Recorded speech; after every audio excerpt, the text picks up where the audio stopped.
Alright, so Nikki here with TBC. I'm a girl just asking questions about a RV we just saw. So Joshua was going to explain a little bit because I just don't understand because the motor's in the back, how he would say that it's better than, you know, like a semi with the motor in the front. So I don't know. Maybe when we grab a pen, but...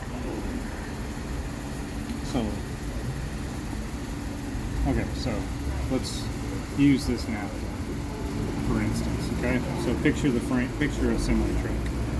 Here's your motor, okay? So here's your motor in the front, and then here are your drive axles in the rear, okay? So here's your drive axles back here, okay? It's extremely crude. Remember, you're talking to a girl, okay? Okay, so here's your drive axles. So we'll replicate this as your drive shaft. Okay, so you have your motor, your transmission, and then you have your output shaft at the back of your transmission, okay? You have this long drive shaft to achieve connection to your front drive axle, which normally must, I believe, that's actually your rear drive axle is your pusher. Okay. And you have a differential engagement on your front forward axle to lock in if your truck's equipped with that. So you have another short, what's referred to as the short shaft between these two axles. Hold on, is this where the ball thing is right here? Yeah, this is the pumpkin, right? There so you there's go. a pumpkin here, your drive shaft goes in, and a short shaft comes out to your second pumpkin. Okay, and this is your pusher axle. This is what's pushing you down the road if you do not have your forward axle engaged for traction or whatever it may be.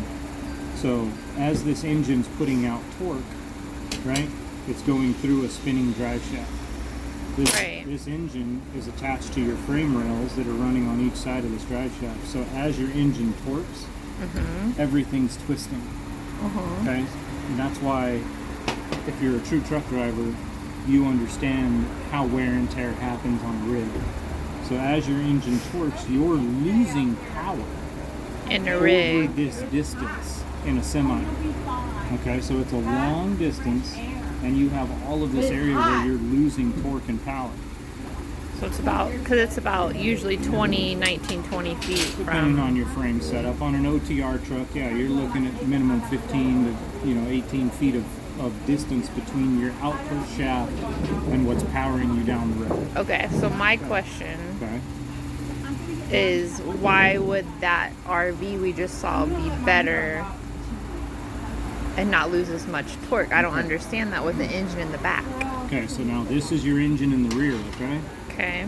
So take this key fob as your drive shaft, okay? Here's your tag axle, here's your pusher axle. This engine, see how much less frame you have and how much shorter your drive shaft is? To the tires. You gotta just say like girl, like engine to tires less. So you're achieving a higher ratio of torque because of the shorter distance that's coming off of that output shaft.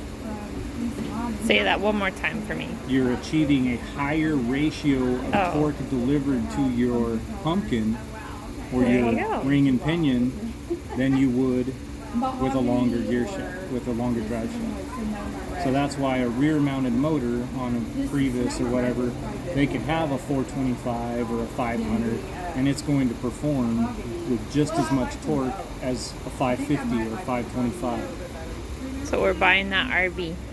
No.